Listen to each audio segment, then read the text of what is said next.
I am Tanvita Neja, coming up in the next hour.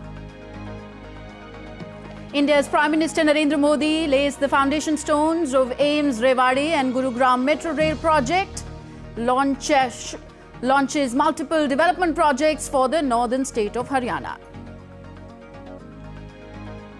US House of Representatives passes Quad bill to facilitate closer cooperation between member countries, the US, India, Australia and Japan. Ukrainian President Volodymyr Zelenskiy heads to Berlin, Paris and Munich to drum up vital military assistance as its conflict with Russia nears its third year. And in sports, Indian women badminton contingent secures their maiden medal at the ongoing Badminton Asia Team Championships in Malaysia. The men's team faces Japan in the quarter-final.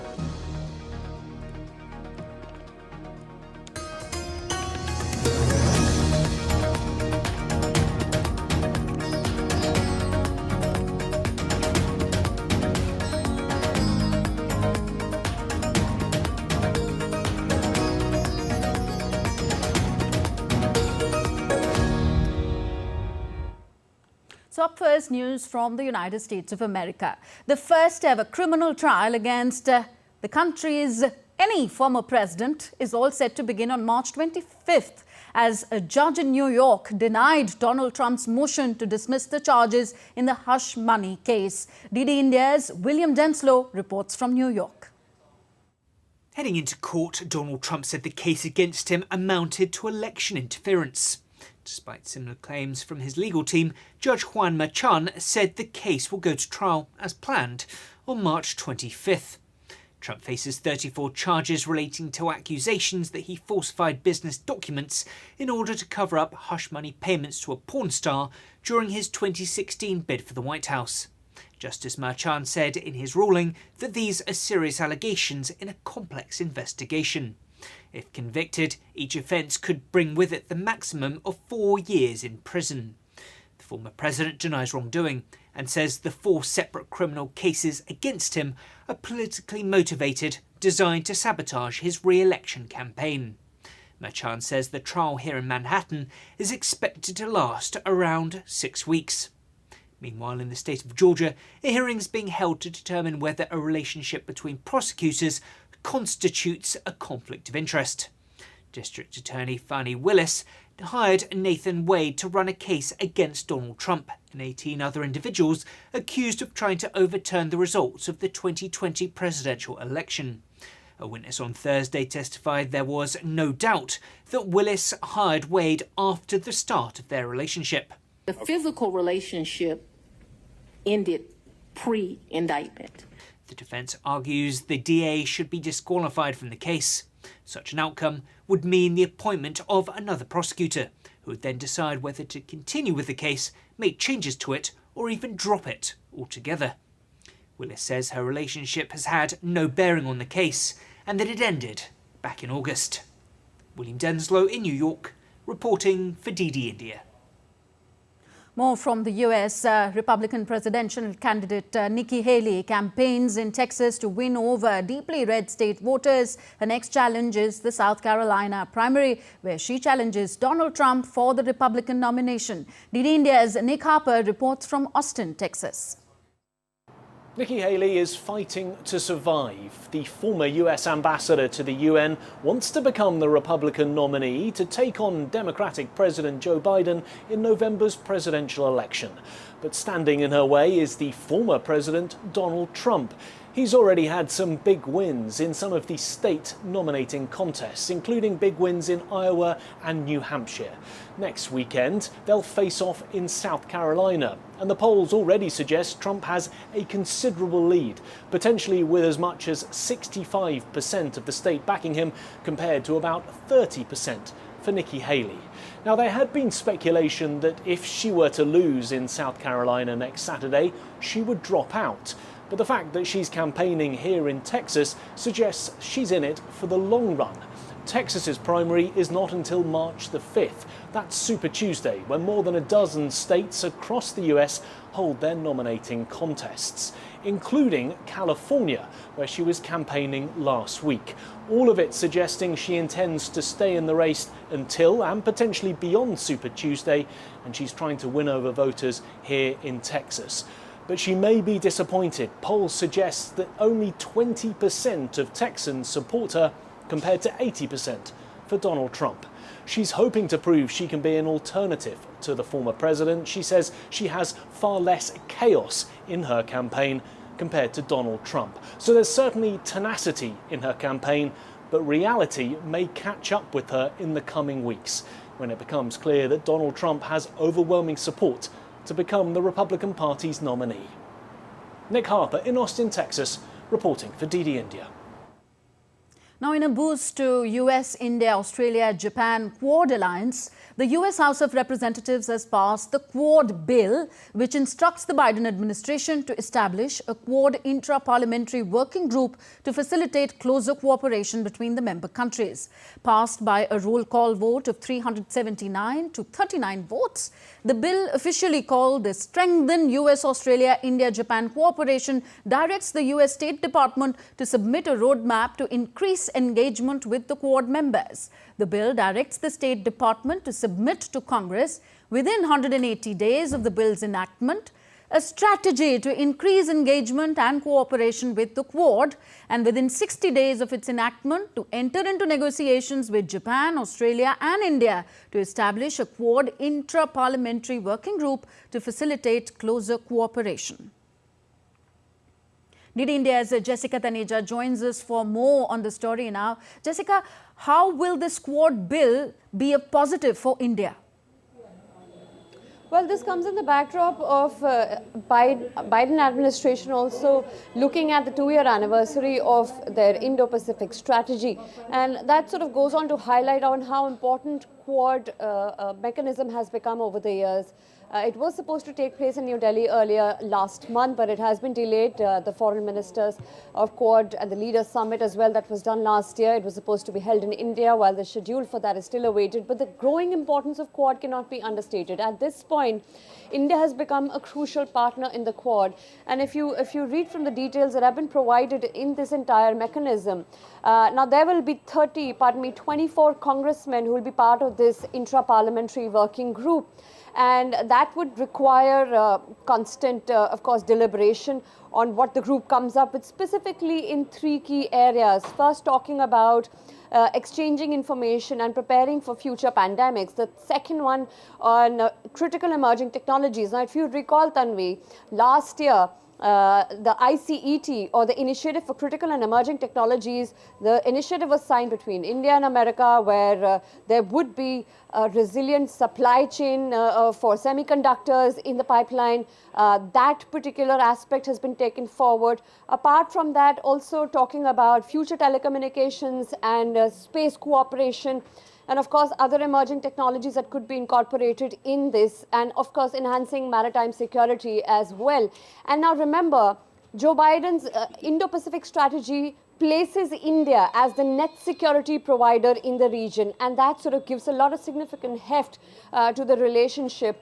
And not just America, but other countries as well in Europe are focusing on their Indo-Pacific strategy. So the West clearly looking at how the Indian subcontinent, of how a greater role that India can play in the region can be capitalized. Yes, and of course, with the bill getting this broader consensus, it also reflects a broad bipartisan consensus in the US House regarding the importance of strengthening cooperation within the Quad framework. Right, and if you look at other reports, there are concerns for many other nations in South Asia when it comes to the domestic politics at play in America. At the moment, it is turbulent, of course. America is headed for elections on November 5th. That is going to be crucial. With the change in administration, the change in policies come in or not, how will that play out? with the possible contest with Donald Trump, who in the past has been a strong partner for India. Remember, during his time in 2016, it was because of him that India and the United States became a major defense. India became a major defense partner of America. So even with the administration changes and America's long-term Indo-Pacific strategy, apart from APEC, of course, has become important, and this Quad initiative and more involvement, especially when it comes to economic ties and how to enhance the economic output in the region with the help of India. And also, Tanvi, not to forget investment in climate action, green energy as well. Both the countries have committed to providing more than 40,000 electric buses in the next few years as part of their initiative in the Indo-Pacific strategy when it comes to enhancing economic ties. And all of this, again, sums up how important and strengthened Quad is, also because how important a player Japan and Australia are to maintain peace and stability in the Indo-Pacific region. Right. Thank you very much, Jessica, for those updates.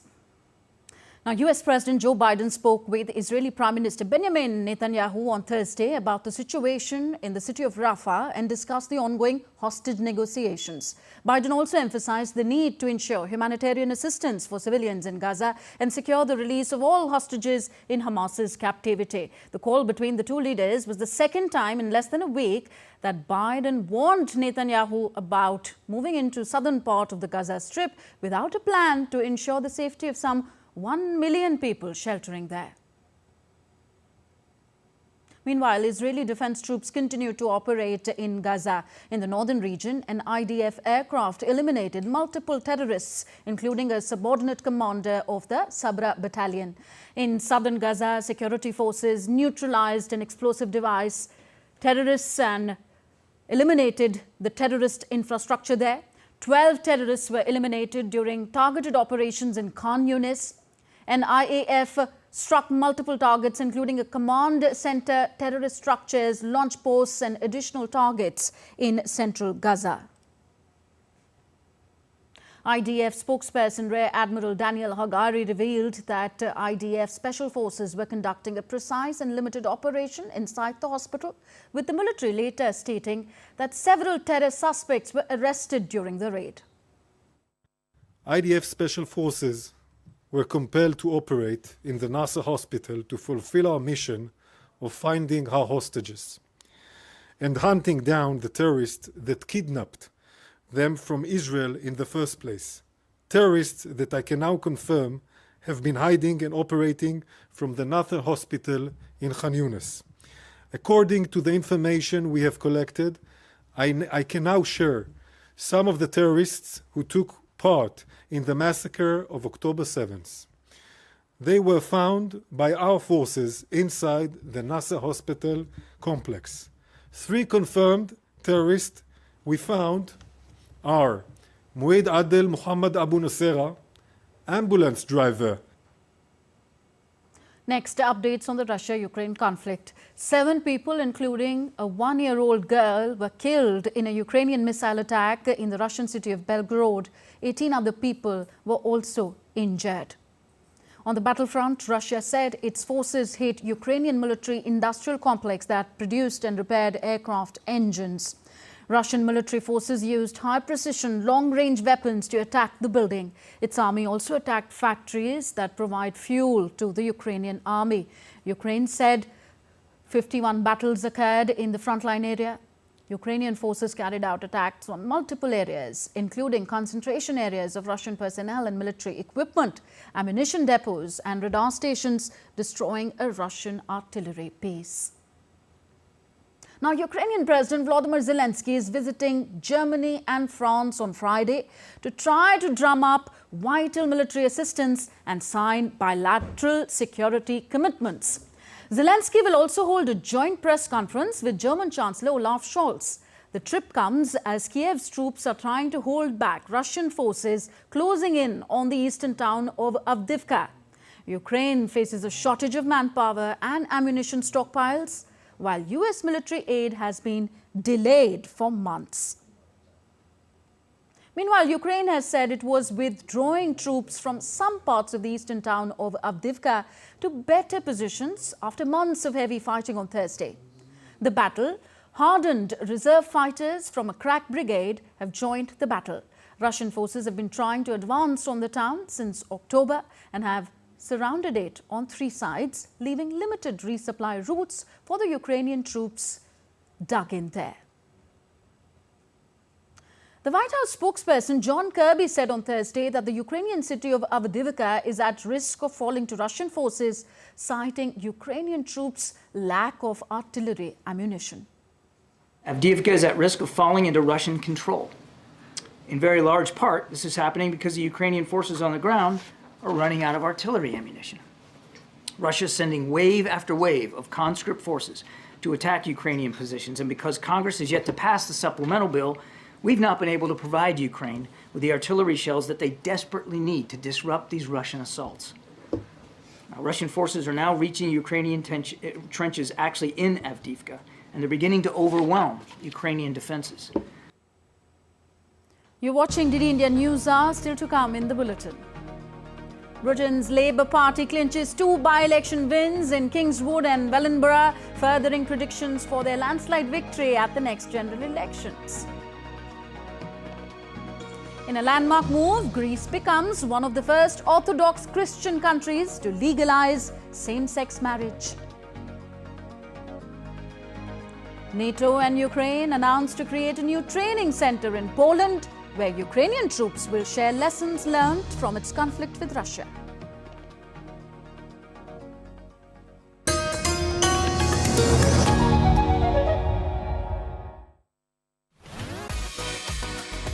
India that invents. India that innovates. India that excites. India that invites. Land of possibility. Teeming with opportunities. Watch India Ideas each Thursday, 8 p.m. only on DD India.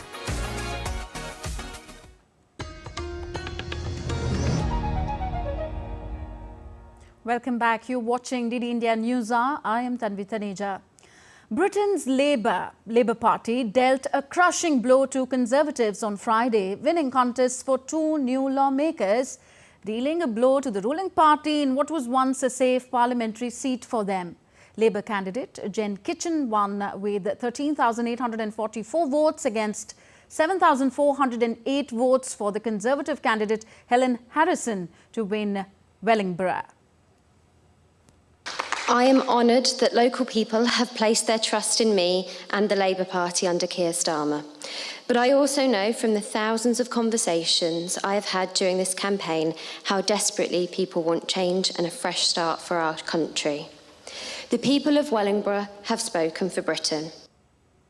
In Kingswood, southwestern England, Labour candidate Damien Egan won with 11,176 votes against 8,675 for the Conservative candidate. In Kingswood, as across the country, 14 years of Conservative government have sucked the hope out of our country. There's a feeling that no matter how hard you work, you just can't move forward. And that with Rishi's recession, we're left, again, paying more and getting less. DD India's Ollie Barrett joins us from London on the story now. Ollie, looking at the larger picture, why is Britain's electorate disappointed with the Conservatives? Well, Tanvi, if you look at the polls heading towards the next general election, the key voter issues that are listed as the most important issues for Britain's electorate include the National Health Service, the economy, immigration, and those 3 issues are areas that the Conservative Party in recent months and years has found progress to be very difficult to achieve for a host of reasons, and the Conservatives would say that some of those reasons have been beyond their control. But clearly voter priorities that they don't feel are moving in the right direction are part of the reason that the Conservatives are unpopular, according to all of the latest polling. That said, the Prime Minister Rishi Sunak is trying to move things in the right direction and feels that there is still a potential to win at the next election, but it does look very difficult for him indeed. Another key factor here is that the Conservatives have been in power in one way or another since 2010, coalition government, and then as a majority government. So 14 years is normally the kind of time span in the UK electoral process at which the electorate starts often to feel that it's time to give someone else a go. And if the electorate are simply fed up with the Conservative Party after 14 years of being in government of one form or another, then that might be very difficult indeed for the Prime Minister and the Conservative Party to turn around. At this stage, is there anything that Rishi Sunak could do to restore the fortunes of the Conservative Party, or is it too late for that? He believes so. He continues to insist that the next election is winnable, as do key ministers and officials around him. Quite a lot of Conservative MPs, though, privately will tell you that they feel the next election is lost. But if Rishi Sunak is to turn this around again, that will be down to either some huge change in political fortunes for some reason that we can't yet predict, something unpredictable happening in the election campaign, for example, or some kind of scandal involving the Labour Party, or major progress on some of those issues that we were discussing, like the National Health Service, like the economy, like immigration. Rishi Sunak believes, for example, that if he can get the controversial Rwanda migration scheme up and running and flights in the air with asylum seekers being sent to Rwanda, that might make a difference when it comes to the polls. But a lot of pollsters will tell you there is a huge amount of ground to gather between the Conservatives and the opposition Labour Party. All of the polling at the moment suggests that the Labour Party are potentially headed for a large majority at the next election, whenever that comes over the course of this year. Thank you, Ollie. Ollie Barrett reporting to us from London. Staying in Europe, NATO and Ukraine will create a new analysis, training and education centre in Poland. Speaking after a meeting of alliance ministers and Ukraine on Thursday, NATO Secretary General Jens Stoltenberg said that the centre will allow Ukrainian troops to share the lessons learned from this conflict. Stoltenberg also told reporters that a group of NATO members have committed to deliver 1 million new drones to Ukraine. A group of allies is coming together with the goal of delivering 1 million drones to Ukraine. 20 NATO allies have also agreed to form a demining coalition. All of this will help to save Ukrainian lives. Together, NATO allies account for 99% of all military aid to Ukraine. But the United States being by far the biggest ally, of course it's vital that continue to provide support, and therefore I continue to expect that they will be able to make a decision, and hopefully as soon as possible. American Vice President Kamala Harris is in Europe to talk defense with a number of global leaders. The Vice President's talks come as Washington continues to debate a major military spending package for both Ukraine and Israel. From Munich, DD India's Trent Murray has more. Well, the Munich Security Conference is one of the most important gatherings for world leaders to discuss both security and defence. And certainly this year we are expecting a star-studded cast, if you will, leaders coming from near and far to discuss some of the biggest challenges in the world right now. We know the US Vice President is here, Kamala Harris. She will speak on behalf of America and the White House to other European leaders, including German Chancellor Olaf Scholz and French President Emmanuel Macron. Even Bangladesh Prime Minister Sheikh Hasina is here to discuss some of those challenges. And we really are tracking three key themes over this three-day conference. The first is that continuing war in Ukraine, just a couple of hundred miles from where I am here in Munich East. We know President Zelenskiy will attend, where he is likely to continue to ask the West for more military and financial support as he continues to battle Russia in the east of his country. Of course, the conflict in Gaza also will be front and centre. We know the Israeli president will be here, as well as the Palestinian Prime Minister, and that is expected to be a session that could be quite contentious. In fact, many streets here in Munich have been shut down now, a major police operation, because they are expecting a number of protesters to come to the city over the next few days to protest against war. And then the third real important topic, I think, is what's happening in the United States with the US election. Many European leaders are quite nervous about the possibility of a second Trump presidency. What could that mean for the relationship, say, in NATO with the European Union? It's what they describe as the transatlantic relationship. And I think in many ways, Vice President Harris is trying to come here to send a message that no matter what happens at the ballot box in the US come November, the US will continue to be a major ally of European nations. Trent Murray for DD India in Munich, Germany. Farmers across Europe are protesting against constraints placed on them by EU measures to tackle climate change, as well as rising costs and what they say is unfair competition from abroad. Italian farmers continued their protests across the country on Thursday to oppose European Union's agricultural policies, demanding the EU and the Italian government respond to their life and production difficulties. Thousands of farmers from all over Italy and even some government officials from agricultural regions marched in Rome to demonstrate against the EU's new environmental policies and the EU's agricultural products import. In addition to Rome, protests also took place in regions including Veneto, Tuscany, Lazio and Sicily of the country. Meanwhile, Polish farmers burned tyres on the steps of the regional government office and pelted the European Commission office with eggs in the western city of Wrocław on Thursday as they protested against the EU Green Deal. Greece's parliament has approved a bill allowing same-sex civil marriage in a landmark move. The bill is being hailed as a landmark victory for supporters of the LGBT rights. The law gives same-sex couples the right to wed and adopt children. This comes after decades of campaigning by the LGBT community for marriage equality in the socially conservative country. Greece is one of the first Orthodox Christian countries to allow such unions. The bill was approved by 176 lawmakers in the 300-seat parliament and will become law when it's published in the official government gazette.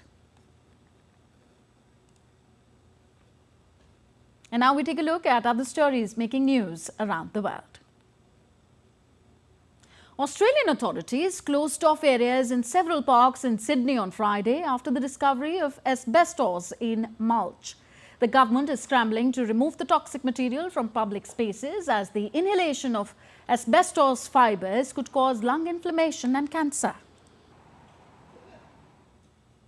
Hong Kong authorities arrested 7 people suspected of being involved in a $1.8 billion money laundering case on Friday.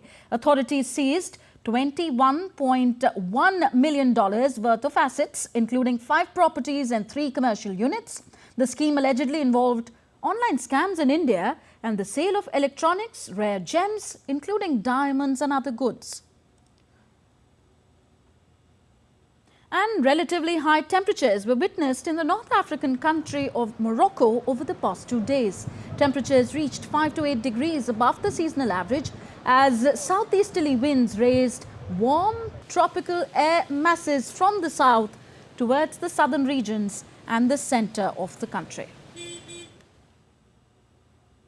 On to Asia now. In a latest update in Pakistan, Pakistan's former Prime Minister Imran Khan's party will protest across the country on Saturday against what it called widespread rigging in the general elections. In a recent post on social media platform X, the Pakistan Tehreek-e-Insaf has called for protests against, quote-unquote, the unprecedented, massive, brazen rigging in general elections 2024. Meanwhile, in a message from jail, the former Prime Minister also called on the United States to raise their voice over concerns about the transparency of the general elections. Meanwhile, Pakistan Muslim League Nawaz and the Pakistan People's Party are expected to hold a second round of talks regarding the power-sharing arrangement in the coalition government today. The Bilawal Bhutto Zardari-led PPP has promised to back PMLN of Nawaz Sharif in the formation of a government as well as the election of the next Prime Minister, on the condition that Nawaz Sharif's party will support them in elections to the key constitutional offices like that of the President.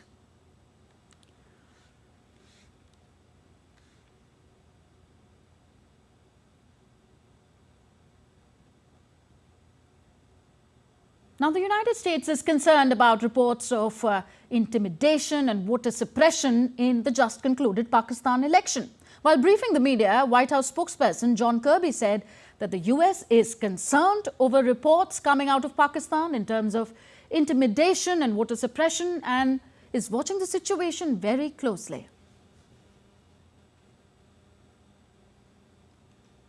About some of the reports that we've heard coming out of Pakistan in terms of intimidation, voter suppression, that kind of thing. And so we're watching this very, very closely. And as I understand it, votes are still being tallied. So international monitors are still taking a look at those tallies. I'm not going to get ahead of that process.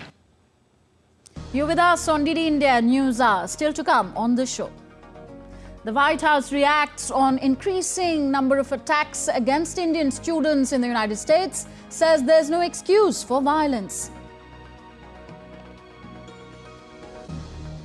And 11 dead and 4 injured in a fire incident at a paint factory in New Delhi's Alipur area.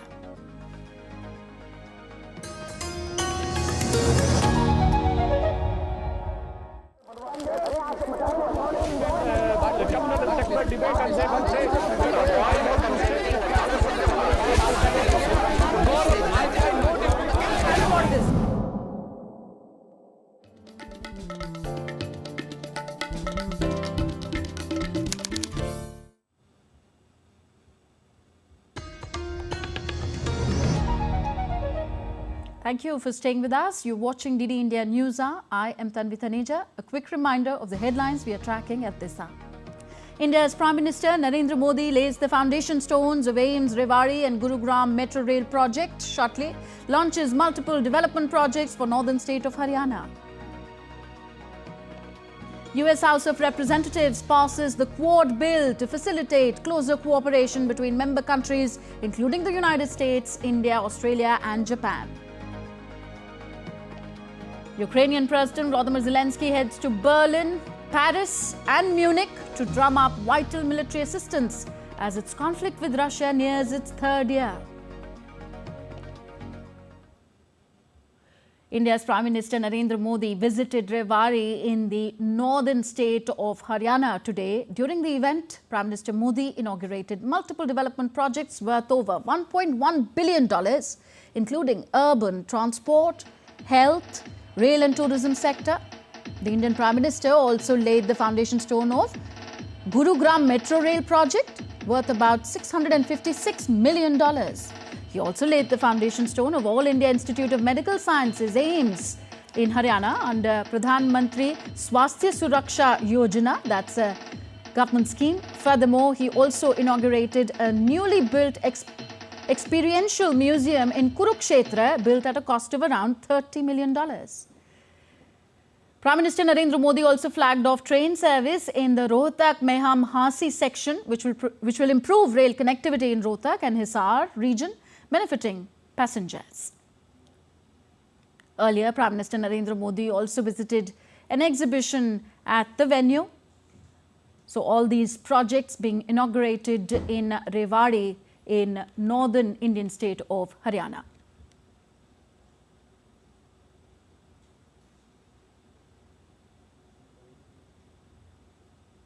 Also earlier today, Prime Minister Narendra Modi inaugurated multiple development projects worth over $2 billion in the western state of Rajasthan. He addressed the Viksit Bharat Viksit Rajasthan program on Friday via video conferencing. He inaugurated various national highway projects worth over $602 million and 8 railway projects of Rajasthan worth over $277 million. Prime Minister Narendra Modi also laid foundation stone of solar projects worth around $638 million and other multiple projects worth $289 million under the Jal Jeevan mission. The Indian Prime Minister said these development projects are going to provide employment to the youth of Rajasthan. आज राजस्थान के विकास के लिए करीब 17,000 करोड़ रुपए के projects का शिलान्यास और लोकार्पण हुआ है। ये प्रोजेक्ट रेल, रोड,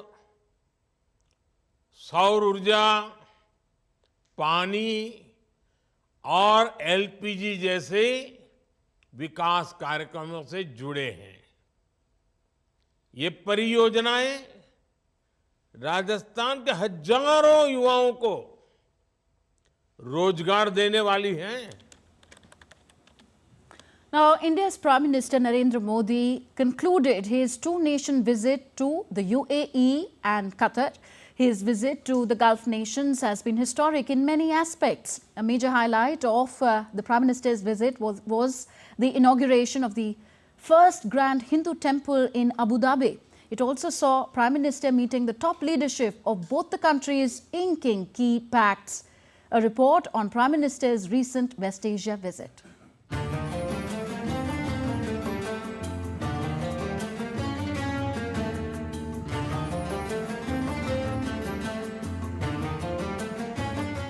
आज 21वीं सदी के इस तीसरे दशक में भारत और यूएई का रिश्ता एक अभूतपूर्व ऊंचाई पर पहुंच रहा है। हम एक दूसरे की प्रोग्रेस में पार्टनर हैं।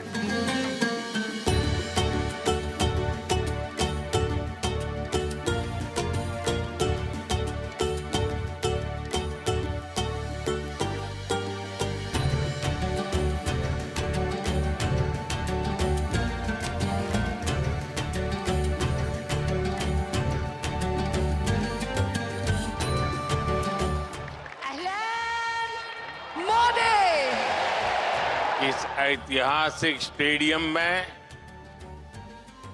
हर धड़कन कह रही है,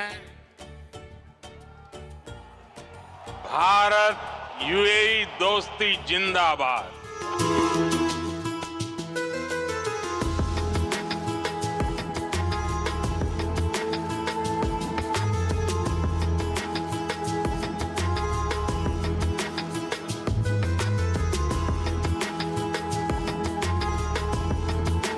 आज विश्व को ऐसी सरकारों की जरूरत है जो इंक्लूसिव हो, जो सबको साथ लेकर चले। ये मंदिर पूरी दुनिया के लिए सांप्रदायिक सौहार्द और वैश्विक एकता का प्रतीक बनेगा।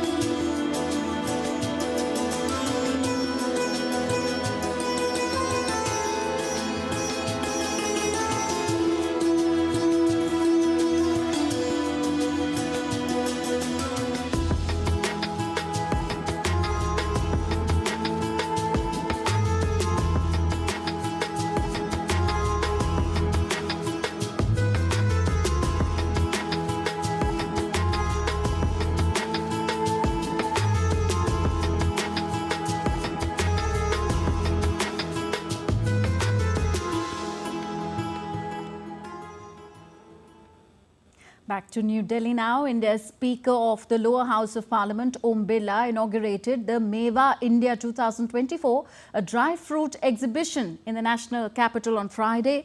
The Meva India 2024 is a prestigious global event highlighting nuts and dried fruits from over 20 nations. This initiative resonates with Prime Minister Narendra Modi's Make in India campaign, enhancing indigenous manufacturing and bolstering India's food processing infrastructure. The two-day dry fruit exhibition in Delhi is a landmark event organized by the Nuts and Dry Fruit Council of India. With over 200 exhibitors from around the world, Meva India 2024 sets a new standard for trade meets in India. As part of his 4-day official visit to the United States, India's Chief of the Army Staff, General Manoj Pandey, visited the headquarters of one corps of the US Army, where he received briefings on the Striker Unit, Multi-Domain Task Force and the Special Forces Group, aiming to explore opportunities for more significant training engagements. During his visit to the United States, which concludes today, the Army Chief engaged in discussions with the Chief of Staff of the US Army, General Randy George. The discussions were aimed at strengthening bilateral relations. General Pandey also held discussions with the chargé d'affaires of the Indian Embassy in the United States. The visit is another milestone in the Indo-US defense relationship, which is set to yield substantive outcomes and foster an environment facilitating shared security interests and defense cooperation. The White House has strongly denounced violence on factors such as race or gender, categorizing such behaviors across the country. Responding to a question about recent attacks on Indian students in the US, spokesperson John Kirby said, "That's just unacceptable. The President and his administration has been monitoring the situation and working with the state and local authorities to thwart and disrupt those kind of incidents." The statement comes in the wake of a sudden surge in attacks on Indian students in the United States. No excuse for violence, certainly based on race or gender or religion or any other factor. That's just unacceptable here in the United States. And the President, this administration, has been working very, very hard to make sure we're doing everything we can to work with state and local authorities to try to thwart and disrupt those kinds of attacks and make it clear to anybody who might consider them that they'll be held properly accountable. And next we take a look at other stories making news across India. The Delhi police have registered a case of culpable homicide against the owner of a paint factory in Delhi's Alipur area. 11 people were killed and 4 injured in a fire incident at the paint factory on Thursday. The cause of the fire is yet to be ascertained. Further investigation is underway. The 77th Delhi Police Raising Day was observed in the national capital New Delhi on Friday. Indian Union Minister Nityanand Rai attended the ceremony in which he took the salute during the parade demonstration by the Delhi police personnel. And more than 50 countries are going to participate in the 12th edition of Milan exercise, which will be held in India's Visakhapatnam from 19th to 27th Feb. The participating countries are sending their operational units and delegations. In addition to building bridges of friendship and strengthening relationships, Milan would enhance interoperability and enable exchange of best practices among the participating militaries.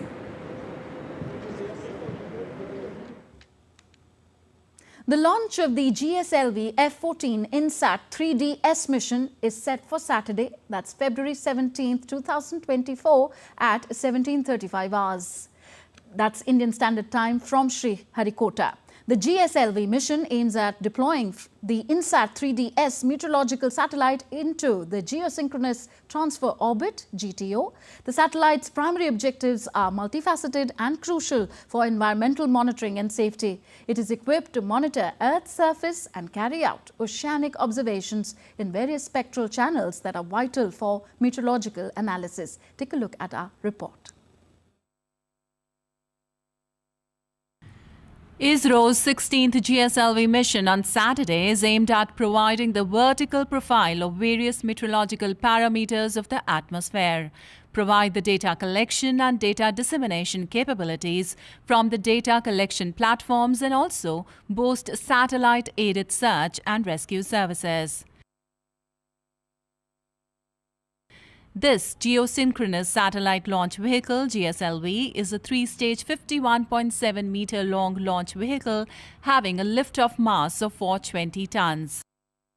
The first stage, GS1, comprises a solid propellant S139 motor having 139-ton propellant and 4 earth-storable propellant stages L40 strap-ons, which carry 40 tons of liquid propellant in each. The second stage, GS2, is also an earth-storable propellant stage loaded with 40-ton propellant. The third stage, GS3, is a cryogenic stage with a 15-ton propellant loading of liquid oxygen and liquid hydrogen. GSLV F-14 INSAT 3DS mission is funded by the Ministry of Earth Sciences. It is designed for enhanced meteorological observations and monitoring of land and ocean surfaces for weather forecasting and disaster warning. The satellite will augment the meteorological services along with the presently operational INSAT 3D and INSAT 3DR satellites. Indian industries have significantly contributed to the making of the satellite. INSAT 3DS satellite is a follow-on mission of third-generation meteorological satellite from geostationary orbit. Various departments of the Ministry of Earth Sciences, such as the Indian Meteorology Department, National Centre for Medium-Range Weather Forecasting, Indian Institute of Tropical Meteorology, National Institute of Ocean Technology, Indian National Centre for Ocean Information Services, and various other agencies and institutes will be using the INSAT 3DS satellite data to provide improved weather forecast. Aisha Khanam reports for DD India. And still to come on DD India News Hour. The Reserve Bank of India says the country's stable and low inflation will provide the necessary bedrock for sustainable economic growth. The second edition of Tulip Festival kicks off in New Delhi. Over 300,000 tulips sourced from the Netherlands, right in India's capital. England to open first innings at 5 for no loss as India penalised on day 2 of the ongoing India versus England Test series.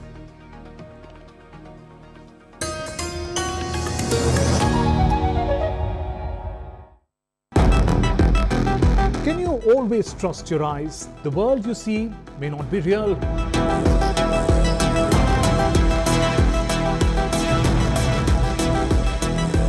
This is the age of deepfakes. I connect the dots to get you the full picture. Watch Connecting the Dots every Friday at 8 p.m. IST on DD India.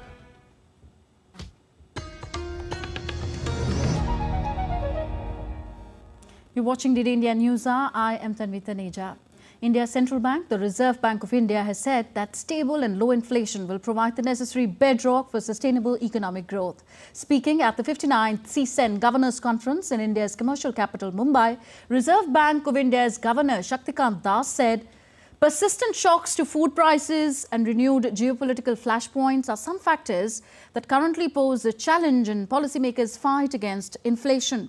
The RBI governor highlighted that India has successfully navigated through multiple challenges and emerged as the fastest growing large economy. He stated that the Reserve Bank projects India's economy to grow by 7% during 2024-25, marking the 4th consecutive year of growth at or above 7%.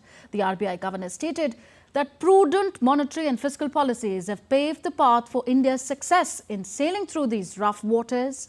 He added that effective fiscal monetary coordination was at the core of India's success.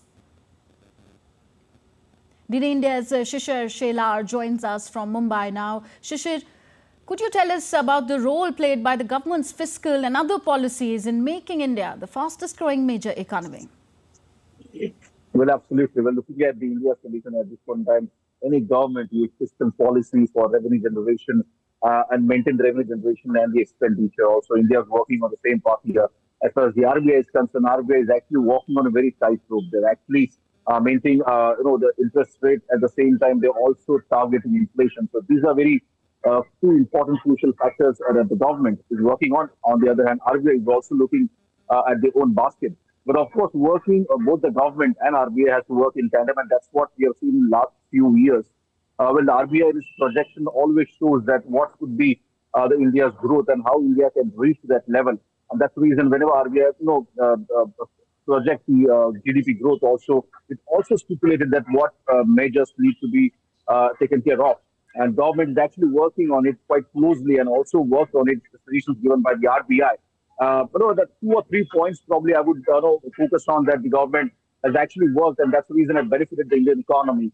The first is, of course, the structural reforms that the government have taken in last many years. The structural reforms includes the labor laws. It also includes the taxation policies of the country, the business environment, and on the other side, the trade policies that the government of India is actually working on. The other countries also, and domestically as well. So these are all benefiting factors, the structural reform factors that the country is enjoying this point in time. The second important aspect that government is working on is, of course, the capex plan that we can say, the infrastructure development. Well, year on year, the government is actually increasing its capex, and that's the reason the government is more investing in infrastructure projects. As a result, we are getting a better connectivity, a good power grid, a good spending in healthcare and education. So these are also contributing for a kind of a good economic scenario as well. The third important aspect the government has focused on is, of course, the innovations and entrepreneurship. We know that India is now is going to become the entrepreneur hub, and that's the reason government is also focusing on various innovation technologies. Now, this is helping for creating new industries. At the same time, it also creates job opportunities and helping the economy to grow better. So these are the aspects that government is focusing on, and that's what the RBI has also suggested in its projected report as well. Yes, thank you very much, Shishir, for those updates.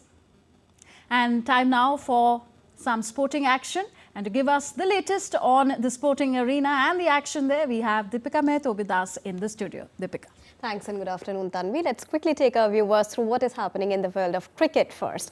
Well, England openers Ben Tuckett and Zach Crawley are on the charge in the final session on day 2 against India in Rajkot at the ongoing test match.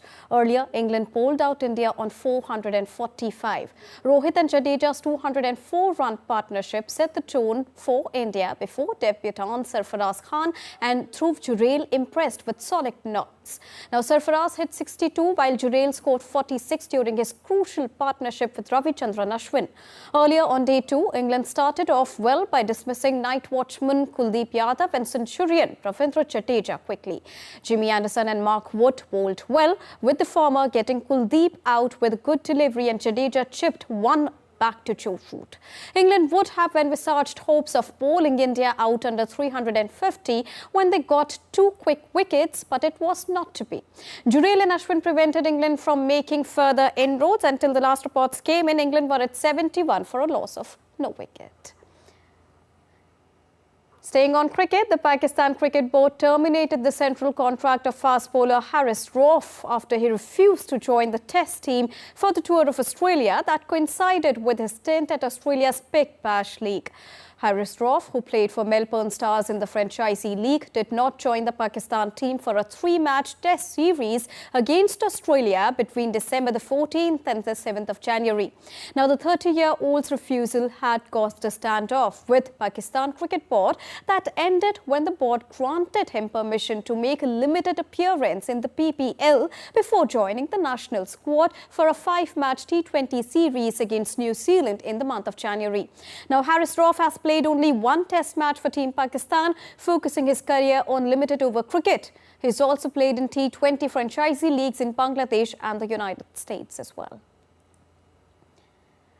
Moving on to badminton courts now, Indian women's badminton team confirmed their first ever medal at the Badminton Asia Team Championships with an easy 3-0 victory over Hong Kong in the quarter-final stage at Shah Alam city of Malaysia on Friday. PV Sindhu notched up the first victory for India with a 21-7, 16-21 and 21-12 victory over Lo Sin Yan, happy to give her team an early advantage. On the other hand, Ashwini Ponappa and Tanisha Crasto continued the momentum and doubled India's lead after they overcame Yong Nak Ting and Yong Poe Lam in 2 games match. Then Ashmita Chaliha secured the unsaleable lead with a 21-12, 21-13 victory over Yong Sam Yi and booked a place in the semis for the team, ensuring their maiden medal. On to soccer now. France captain Kylian Mbappe has informed Paris Saint-Germain that he is leaving the club in July as a free agent 7 years after joining them, according to the latest media reports. Now, Mbappe signed for Paris Saint-Germain from Monaco in 2017 for $194 million to become the second most expensive player ever. The 25-year-old striker, who helped the capital club win 5 League One titles and 3 French Cups, is PSG's all-time leading scorer with 243 goals across 290 appearances. Now, Mbappe last year sent a letter to Paris Saint-Germain stating that he would not take up the option to extend his contract by a year when it expires in the month of June this year. So that was a quick wrap from the world of sports. Back to you, Tanvi. Thank you, Deepika. Now, let's take you to the second edition of the Tulip Festival in New Delhi. Over 300,000 tulip bulbs were sourced from the Netherlands, and an additional 40,000 bulbs were given by the Dutch Embassy in New Delhi. DD India's Jessica Taneja caught up with the Netherlands ambassador to India. Take a look. We have with us the ambassador of Netherlands to India, Marissa Krarat. Thank you for speaking to DD India this morning. With the onset of spring and the tulips out on display, how are you feeling right now, and what has your experience been as an ambassador? Yes, well, being here in the tulip fields, of course, I feel even more at home here in India. Because in the Netherlands, in the month of March, all the tulips will start blooming. And since I've been a small child, my father would always plant tulips in our back garden. So for me, it's wonderful to see them here. And also so nice to see that also the people in Delhi are getting a little bit, get the spring in their head, and they're here walking in between the tulip fields, taking pictures. So that makes me very happy. Both the countries have had more than 75 years of, bilateral relationship as well. How do you see this partnership growing, especially when European countries are looking more towards India as a growing and an emerging economy, which would help facilitate a better global output when it comes to looking at other players in the region? Yes, I think this relationship will even become stronger, and it will grow. As you said, there's already a very strong bilateral economic relationship. We have the port of Rotterdam, the biggest port in on the European continent. So there's a lot of manufactured goods going through the port of Rotterdam, being the gateway to Europe. But also in many different sectors, like you said, we have agriculture, we have water, we have health. Innovation is very important. We're working together in the area of semicon, for example, an issue that's very much on the mind of India as well, and where the Netherlands is very strong. So there's a lot going on, but I think we can even lift our relationship to a strategic level and also look more into areas of cybersecurity and space, and look a bit more in the area of economic security. And that's, I think, why 2 ministers are coming for the Raisina dialogue next week. We have both our Minister of Foreign Affairs coming, as well as our Minister of Defense. So I think that's an illustration of how good and strong the relations are. And Spain's Guggenheim Museum is opening an exhibition titled Signs and Objects Pop Art from the Guggenheim Collection on the 16th of February. Artists showcased advertising and consumerism through humor, irony and wit, using various materials and objects to celebrate pop art that emerged in the late 1950s and 1960s.